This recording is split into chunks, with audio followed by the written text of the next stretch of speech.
श्रीलक्ष्मी श्रीमहालक्ष्मी क्षीरसागर कन्यका उत्तिष्ठ हरिसम्प्रीते भक्तानां भाग्यदायिनी।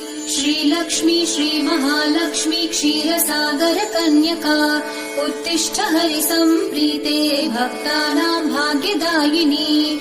उत्तिष्ठोत्तिष्ठ श्रीलक्ष्मी विष्णुवक्षस्थलालये उत्तिष्ठ करुणापूर्णे लोकानां शुभदायिनी।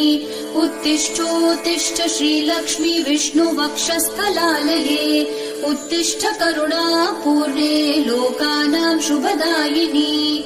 श्रीपद्ममध्यवसिते वरपद्मनेत्रे श्रीपद्महस्तचिरपूजित पद्मपादे श्रीपद्मजात जननी शुभपद्मवक्त्रे श्रीलक्ष्मी भक्तवरदे तव सुप्रभातम्।